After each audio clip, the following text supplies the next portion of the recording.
أعوذ بالله من الشيطان الرجيم بسم الله الرحمن الرحيم الحمد لله والصلاة والسلام على رسول الله وعلى آله وصحبه ومن والاه أما بعد السلام عليكم ورحمة الله وبركاته. Ankehitriny zao isikary pino islam dia ampamaranana ny volana Ramadan.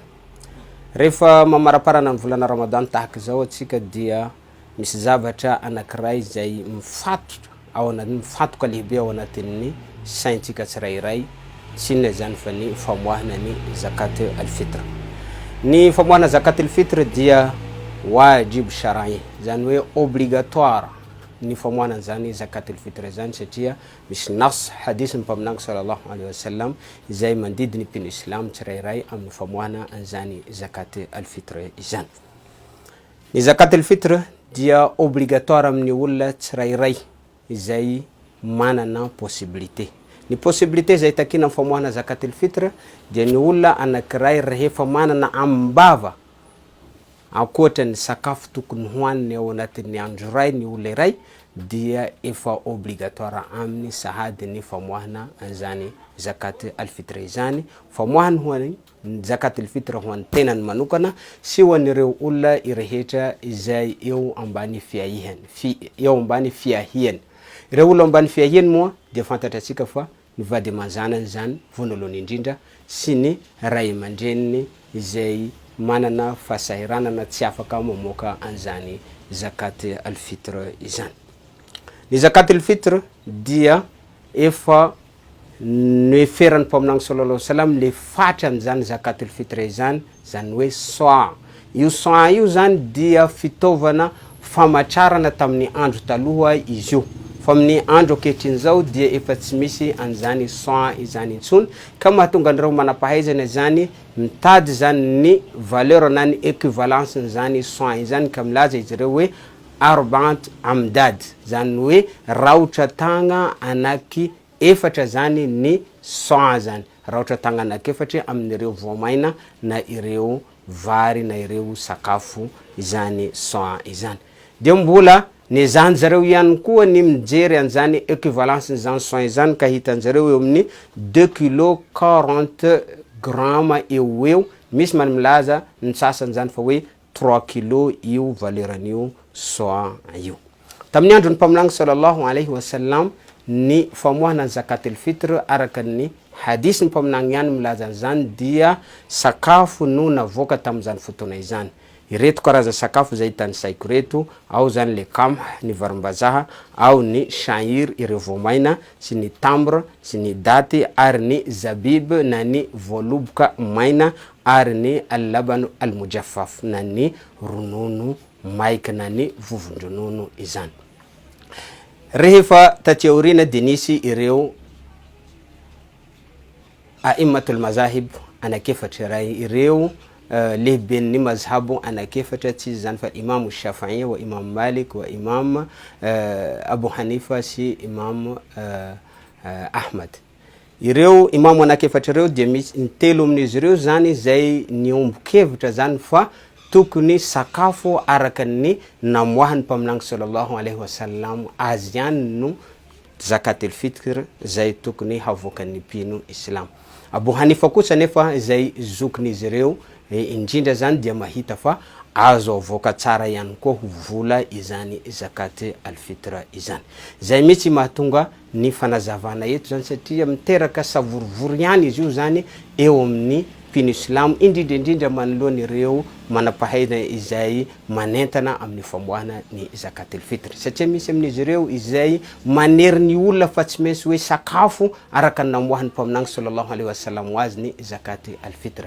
Eto kosa nefa izahay zany dia manana ny fomba fijerinay manokana na dia tsy manampahaizana fa kosa afaka libre tanteraka manaraka ny hevitry ny manampahaizana satria Abu Hanifa zay namoaka an'izany zakat al-fitr izany hoe vola dia ray amin'ireo mazhabo anakefatra zay fantadaza atao anatin'ny finoana islam ary Abu Hanifa dia manana ny fahalalany ary zokiny izy ireo ka matoa izy namoaka ny teny an'izay dia azo lazaina ho marina ary considéré ihany koa izay hevitrin'izay ka tsy hahafahatsika manery ny olona fa tsy maintsy ho sakafo io. Itsika nety raha miteny ny olona hoe mamoaka ny zakatul fitra azo avoaka amin'ny volany zakatul fitra dia tsy midika akory zany fa hoe mandafa hoe mpaminagny namoaka anazy io ho sakafo. Zany tsy midika akory mandafa hoe le ittifaq al-jumhur al-fuqaha zany hoe le fiombonakevitry ny mazhab anankitelo ho sakafo ny famoahana vola tsia fa ny mahatonga Abu Hanifa na ireo manampahaizana sasany zay tonga taty aorina zany miteny fa hoe azo avoaka vola ihany koa izy io dia mijery zany le hikmat mashru'iyat ikhraj zakatul fitr zany hoe le fahendrena fonosiny ny famoahana an'izany zakatul fitr zany satria raha jerentsika zany inona anisan'ny fahendrena amin'ny famoahana zakatul fitr le fanalana le fasahirana ny olona zay amafisiny hadisy ny mpaminagny sallallahu alaihi wasallam ihany izany teny izany izy milaza manao hoe aghnuhum anis su'ali fi hadha al-yawm sakano ireo sahirana ireo mahantra ireo tsy ampy ara-pivelomana mba tsy hangataka am'izany andro izany. Ndika zany fa ny hahafahan'ny olona mifety, hahafahan'ny olona miravoravo, hahafahan'ny olona falifaly ao anatin'le fifehezana zany ao anatin'ny Eid zany no hikma le fahendrena anisan'ny fahendrena fonosiny famoahana an'izany zakati al-fitr izany. Kizay mahatonga le manapaiza sasany zany hoe azo avoaka io zakati al-fitr io na dia vola aza. Raha tsy tanisa olona maro ara za zany dia misy manapaiza anankiray zao ohatra hoe Dr Majdi Anshour izay conseiller ny mufti ny République Arabe Egypte dia nilaza mihitsy izy manzava tsara ny zavatra niteneniny fa hoe raha jerentsika hozy le ihtiyajat an-nas fi hadha al-asr ny besoin ny olona amin'ny vanim-potoana iainantsika ankehitriny zao dia tendance vers ny volany bebe kokoa par rapport le sakafo. Satria raha ohatra ka vola zany ny azony olo anankiray dia libre tanteraka zany izy afaka mividy le zavatra izay ilainy amin'ny andro ny Eid. Fa raha ohatra kosa sakafo zany de mety mbola ho sahirana izy raha ohatra omena vary nefa mety misy vary be de be ao amin'ny tranony ao fa mety tsy manana vola ividianana loka izy, ividianana menaka, ividianana cadeau na hoe tsy cadeau azafady ny ividianana kilalao ho an'ny zanany satria zany daholo miendrika hanehoana le hafaliana amin'ny andro ny Eid. Dr Majdi Anshour zay conseiller ny mufti ny République Arabe Egypte dia milaza fa hoe ny famoahana vola hozy no tsaratsara kokoa raha jerena ny besoin ny olona amin'ny vaninandro iainantsika ankehitriny izao. Eto ampanazavana zany zavatra izany raha la ranabavy azaina isanatin'ny finoana islam. Zahay eto akory de tsy de manana hoe hevitra manokana zay tsy maintsy hanerena ny olona zay mahatonga anay nagnambara tsara nilaza fa hoe mpaminagny dia namoaka anazy io sakafo. Jumhur al-fuqaha ireo immatul mazahib talata ireo chef nire mazhabu anankitelo de niombokevitra amin'ny famoahana fa sakafo io de nazavaina ihany koa Abu Hanifa dia afaka naneky fa afaka avoaka arabola io zakati al-fitra io. De nazavaina ihany koa fa hoe ny hevitry ny manapaiza sasany zay ohatra anankiray le manapaiza zay nilazaiko teto dia afaka mamoaka anio zavatra io arabola dia apetraka zany tokony ho apetraka le safidy malalaka ho ny musulman nareo silamo tsirairay amin'ny tiany hamoahana ny zakatul fitra na sakafo araka le voalaza na vola araka zay voalaza fa tsy tokony hisy teritery na fanerena na filazana fa hoe ity ny mety fa ity tsy mety fa samby mety avokoa ny famoahana io zakatul fitra io amin'ny endriny anankiroa izay araka ny voalaza teo. Ny fotoana izay amoahana zany zakatul fitra zany dia aorian'ny filetehan'ny moasoandro amin'ny andro faran'ny volana Ramadan ka mitohy zany hatrany amin'ny alohan'ny salatul Eid amin'ny andro ny Eid. Misy ihany koa ny manampahaizana sasany izay milaza fa azo atao ihany koa ny mamoaka an'izany zakatul fitra zany roa andro mialohan'ny hahatongavan'ny andro ny Eid.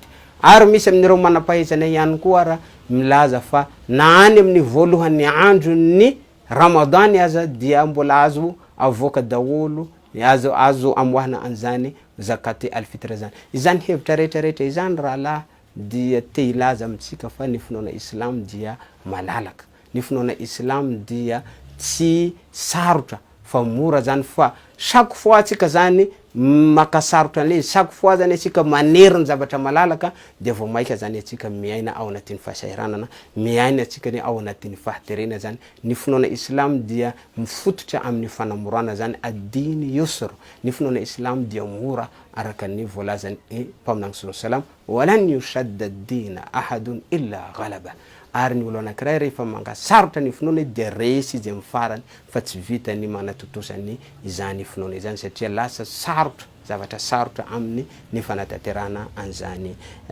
islamo izany. Iza daholo ireo olona izay tokony homena an'izany zakaty al-fitr izany. Ny Qur'an al-Karim no mamaly an'izay fantanina zay, satria voarakitra ao anatin'ny boky masina Qur'an al-Karim surat at-Tauba andininy faha enimpolo ireo karazan'olona valo izay tokony hahazo an'izany zakaty al-fitr izany.